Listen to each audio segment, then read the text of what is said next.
이어서 정교모 공동대표이신 김성진 부산대 교수께서 뇌물수수 혐의로 유죄 판결을 받았던 한명숙을 비호하는 문정권의 사법농단 실태를 규탄하는 말씀이 있겠습니다. 예, 반갑습니다. 정교모 공동대표인 부산대 김성진 교수입니다. 저는 문재인 정권 하에서 빚어지고 있는 불신풍조의 만연에 대해서 말씀을 드리고자 합니다. 지금 우리가 서 있는 이 자리 한 블록 옆쪽에 보신각이 있습니다. 태조 이성계가 한양성을 건설을 하면서 무신분립, 즉 신의가 없으면 그 어떤 것도 설 수 없다라는 그러한 방침에 따라서 서울의 한복판에 신의를 뜻하는 보신각을 세운 것입니다. 그런데 이 문재인 정권에서 저지른 여러 개의 죄가 가운데 가장 심각한 것은 불신풍조의 만연이다. 저는 그렇게 생각합니다. 오죽하면 대통령이라는 사람이 보건소에 가서 아스트라제네카를 백신을 접종했다고 하는데 그것을 믿지 못해서 CCTV를 틀으라 라고 하는 말이 나오겠습니까? 이거는 마치, 그런데 사정당국에서는 그러한 의혹을 제기한 사람들에 대해서 엄중히 수사를 하고 책임을 묻겠다고 합니다. 믿지 못하도록 만든 것은 이 정권인데 믿을 수가 없다라는 얘기를 하는 것을 벌주겠다는 것이야말로 삼척동자라도 웃을 만한 일입니다. 여인이 자기가 좋아하는 남자지만 그 남자가 하도 폐악질을 부리고 거짓말을 삼으니까 도무지 믿을 수 없다 이렇게 말하니까 그 발언에 대해서 나를 믿지 못하다니 이렇게 하면서 손찌검을 하는 것과 똑같은 행태라고 할 수가 있습니다. 이 불신풍조의 만연이라고 하는 것은 대한민국의 법치 파괴와 불가분의 관계에 있습니다. 사법부가 무엇을 하는 것입니까? 사법부는 거짓과 진실을 가려서 거짓을 일삼는 자들에게 단죄를 하는 것입니다. 그런데 거짓과 진실을 가려서 범법자를 단죄하고 심판하는 사법부의 수장인 김명수가, 우리는 그를 거짓말의 명수라고 부릅니다. 김명수가 하도 거짓말을 일삼기 때문에 그 수하 직원이, 일반 법관이 대법원장을 면담하는 과정에서 도무지 믿을 수가 없기 때문에 녹취를 하였다는 것입니다. 대한민국 국민이 거짓과 진실을 가리는 사법부를 믿을 수가 없다는 것, 이것이 문재인 정권이 저지른 가장 추악한 범죄입니다. 법무부는 어떠합니까? 조국이 자기 딸을 진압시키기 위해서 거짓의 이력서를 만들어줬습니다. 그 안에는 가짜 표창장과 다른 문서들을 통해서 자기 딸을 부산대 의전원에 합격시켰습니다. 그런데 이와 관련된 것뿐만 아니라 수많은 거짓말을, 27번이나 되는 거짓말을 늘어놓았던 추미애 그리고 조국은 대한민국 국민을 향해서 입만 열면 거짓말을 늘어놓았습니다.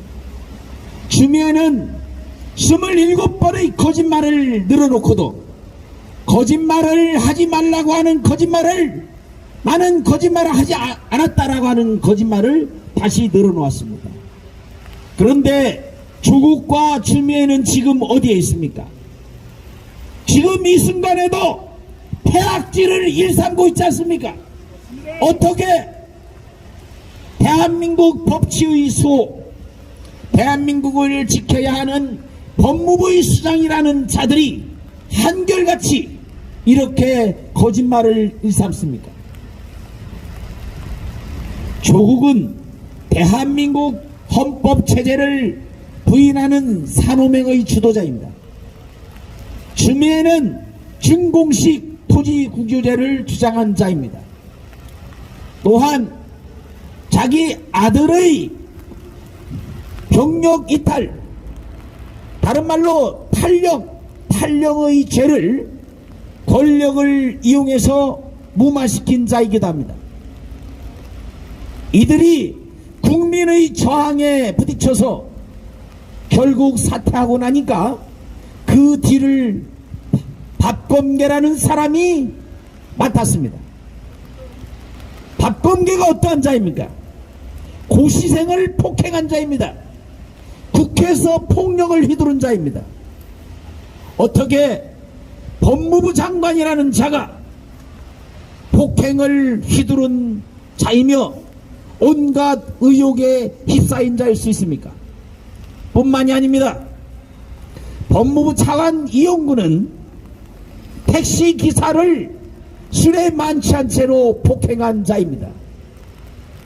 폭행죄로 수사를 받고 수사를 받아야 하는 피고인과 피의자들이 대한민국의 법무부 장관과 법무부 차관이 되고 있는 이 현실은 도저히 용납할 수 없습니다.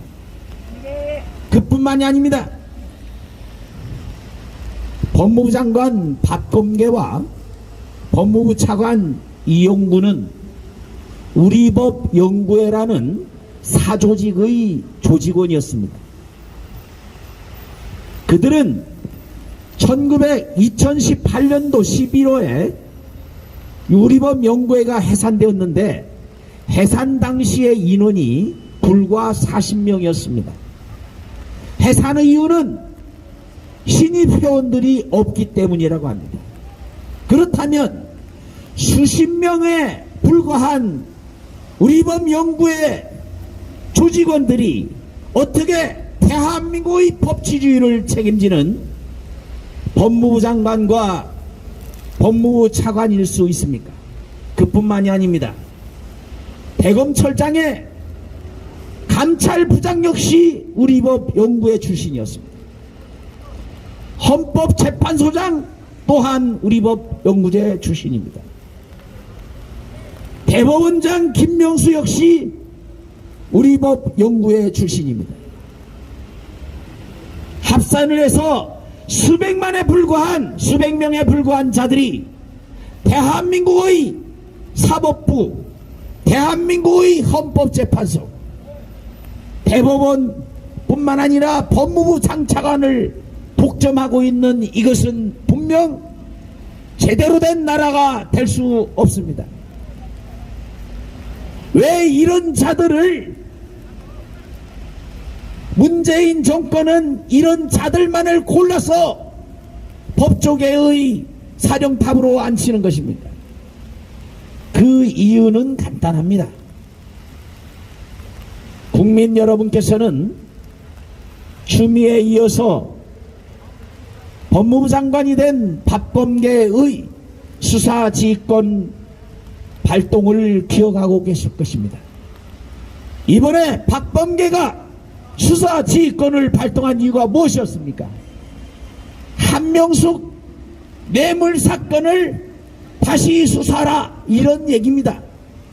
추미애에 이어서 박범계 역시 재소자의 진술을 바탕으로 수사지휘권을 발동했습니다. 그럼 왜 저기에 있는 문재인은 한명숙 뇌물 사건에 그렇게 열을 올리겠습니까? 저는 한명숙 때문이 아니라 한명숙의 남편 박성준 때문이라고 생각합니다. 박성준을 아십니까? 박성준은 통역당 간첩죄로 통역당 사건 때문에 13년의 복역을 마친 뒤 출소한 자입니다. 통역당은 유명한 간첩 사건입니다. 이 박성준이라는 자는 복역을 끝나고 나온 뒤에 한백교회라고 하는 것을 설립했습니다. 한백교회는 한라산과 백두산의 약자입니다. 한라산과 백두산의 돌을 주워다가 십자가 대신에 이것을 섬기고 주기도문도 없고 사도신경도 외지 않는 이단 중에 이단입니다. 그런 자들이 대한민국의 기독교를 좌파의 온상으로 만들고 있습니다. 대한민국 좌파 기독교인들의 성지라고 할 수 있는 양성소라고 할 수 있는 성공회대 대학에서 겸임 교수로 있습니다. 신영복을 아십니까? 신영복 역시 통역당 사건으로 20년을 복역한 자입니다. 그 자도 역시 성공회대 교수 출신입니다. 이런 자들이 대한민국의 정신을 말아먹고 있는 것 아닙니까? 지금 코로나19로 대한민국 국민 가운데 죽은 이가 얼마나 되십니까? 1700여 명입니다. 그런데 김일성이 6.25 동란을 비롯해서 학살한 사람이 무려 300만 명입니다.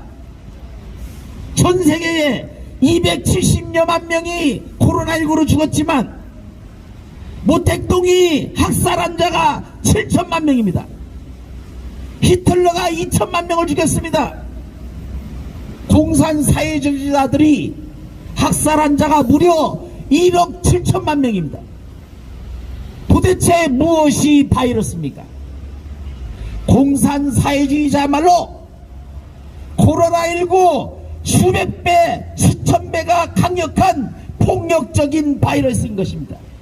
우리는 이들 좌파 이데올로기 바이러스를 강력하게 대체해야만 합니다.